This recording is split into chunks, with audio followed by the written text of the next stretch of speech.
Sud Radio dans tous ses états, midi 14h, Arthur Delaborde.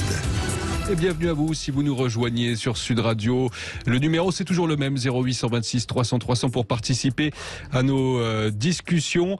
Et on va tout de suite accueillir notre invité, Joseph. Oui, comment les parents d'élèves vivent-ils cette période ? Ce sera la question qu'on va se poser. Et on va recevoir Isabelle Ferry qui est au téléphone, la vice-présidente de la Fédération des parents d'élèves de la PEP. Bonjour Isabelle. Bonjour. Et bonjour à vous. Donc période de vacances scolaires, mais vous êtes déjà inquiet à l'image de nombreux parents sur ce qui va se passer à la rentrée. Quels sont vos principaux sujets d'inquiétude ? Mais les principaux sujets d'inquiétude, c'est comment va se faire cette rentrée. Est-ce qu'on va rester en zone en niveau 3 pour le premier degré ? C'est-à-dire par rapport au protocole sanitaire ?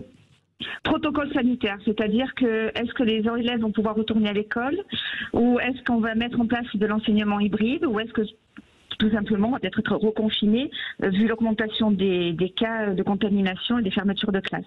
Donc effectivement pour les parents c'est une grosse interrogation puisque déjà que le mois de décembre le taux de contamination des élèves et les fermetures de classe étaient en augmentation. Donc du coup on se dit qu'au retour des vacances de Noël peut-être la situation sanitaire sera pire et que donc du coup il va peut-être falloir repartir vers ce qu'on a vécu il y a les 2 dernières années. Dans ce contexte, on a entendu certains proposer un report de la rentrée. Est-ce que ça aurait été une bonne solution, selon vous ? Alors une bonne ou mauvaise solution, c'est-à-dire que effectivement peut-être de reporter d'une semaine la rentrée scolaire de façon à ce qu'on ait une semaine de SAS où les élèves à ce moment-là seraient restés chez eux peut-être plus tranquillement avec moins d'allers-retours dans les familles ou avec les amis pour les plus grands, pour les lycéens par exemple, ou les étudiants. Et peut-être ça aurait permis justement de permettre cet isolement un peu avant le retour en présentiel dans les établissements scolaires.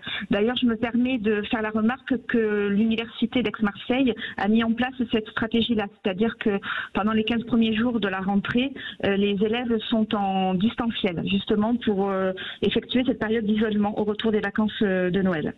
D'accord, parce que ce qu'il faut éviter avant tout, ce sont les fermetures de classe, hein, c'est ça votre point de vue ?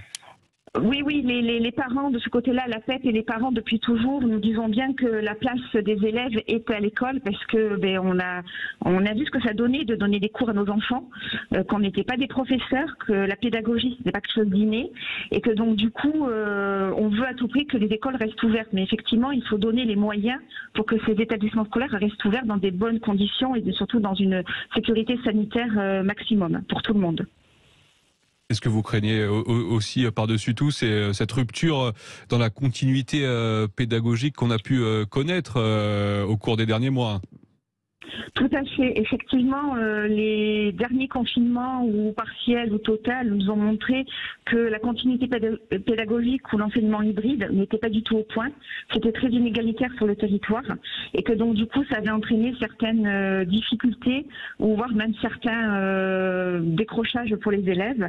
Donc du coup il faudrait éviter à tout prix qu'on y retourne. Alors après si on doit y retourner, nous espérons que l'on a appris de nos erreurs, c'est-à-dire que le gouvernement a mis des solutions en place, des plans pérennes et équitables pour tout le monde. C'est-à-dire que ce ne soit pas forcément au petit bonheur la chance, c'est-à-dire en fonction de l'établissement scolaire dont vous dépendez ou au bon vouloir de l'enseignant pour avoir justement cette continuité pédagogique ou cet enseignement hybride. Isabelle Ferry, comment vous vous positionnez au sein de votre fédération de parents d'élèves sur la question de la vaccination des enfants qui donc s'ouvre aujourd'hui officiellement? Le ministre de la Santé, Olivier Véran, l'a annoncé. C'est un sujet qui divise de nombreux parents. Tout à fait. Au sein de notre mouvement, c'est très divisé. Effectivement, la vaccination des jeunes enfants comme des moins de 18 ans, ça a toujours été une question complexe. Et du coup, pour la PEP, on ne prend pas de position. C'est-à-dire qu'on dit bien que c'est du ressort des familles. Donc, on invite nos familles à dialoguer avec leur médecin traitant ou leur pédiatre pour voir quelle est la meilleure solution pour eux. Mais on se garde bien de donner une position, c'est-à-dire pour ou contre. Les parents sont libres de faire effectivement ce qu'ils souhaitent pour leur enfant et ce qu'ils pensent être le meilleur pour leur enfant. Mais c'est un sujet qui divise énormément les familles et notre mouvement. Il y a la question de la vaccination, il y a la question des tests pour les enfants. Ça implique une nouvelle logistique depuis quelques semaines dans les établissements. Oui, alors ça aussi, j'ai envie de vous dire, c'est au petit bonheur la chance en fonction des départements. On s'aperçoit qu'il y a des endroits où les tests sont proposés aux élèves, notamment dans le premier degré. Et pour les élèves de 6e aussi, ils ont bien reçu 2 autotests par semaine pour le faire chez eux. Et dans d'autres endroits, c'est toujours pas en action. Donc du coup, nous, ce qu'on demande et ce qu'on a déjà demandé, c'est lorsque le ministère a annoncé justement la généralisation de ces tests, puisque lui, il veut renforcer le testé, tracé, isolé, et bien que ça soit vraiment effectif. C'est-à-dire qu'on donne les moyens, on a l'impression qu'il n'y a pas assez de tests achetés, ou soit pas assez de personnel. Et c'est surtout ça, des fois, qui manque dans le premier degré. C'est-à-dire que quand on a une classe ou avec un cas contact, ou un élève qui a une suspicion, en fin de compte, il n'y a pas forcément en face une personne. Des fois, il y a les tests, et des fois, il n'y a pas la personne pour réaliser ce test-là. Parce qu'on manque cruellement d'infirmières scolaires, et donc du coup, c'est vraiment un problème de moyens. Donc soit dans l'achat des tests, soit dans le personnel pour réaliser ces tests auprès des élèves. Alors on sait aussi que depuis quelques semaines, le port du masque est de nouveau obligatoire dans tous les établissements à l'extérieur pour les enfants. Ça aussi, c'est quelque chose qui préoccupe les parents d'élèves. Oui, tout à fait. Autant, alors les collégiens et les lycéens se sont habitués à porter le masque, même si eux-mêmes ne comprennent pas que du moment qu'ils sont vaccinés, pourquoi ils devraient encore porter le masque, surtout en extérieur.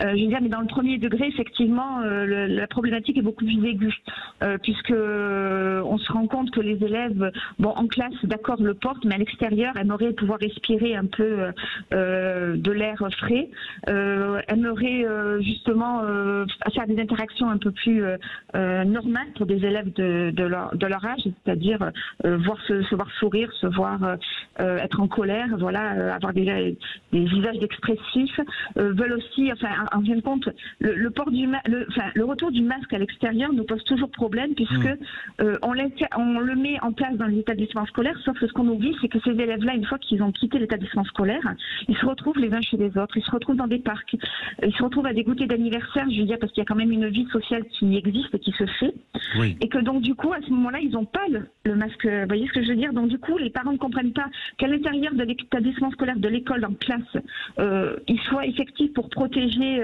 les autres élèves et les enseignants ainsi que le personnel, d'accord, mais à l'extérieur c'est complètement incongru, parce que oui, à l'école ils ont peut-être le masque, mais en dehors ils ne l'ont plus, donc du coup si la contamination doit se faire, elle se fait.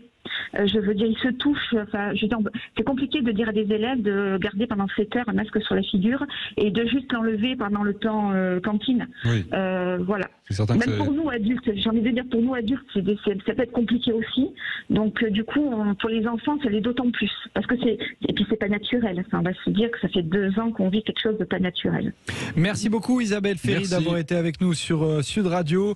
On reste avec nous sur Sud Radio. On va parler de l'état de droit. Qu'est-ce que c'est l'état de droit? On entend parler de cette expression, l'état de droit, à tort et à travers. Eh bien, on va la décortiquer, l'expliquer et répondre à cette question. Est-ce que c'est une invention européenne? On recevra Guylain Benessa, docteur en droit public, avocat et philosophe. Restez avec nous sur Sud Radio.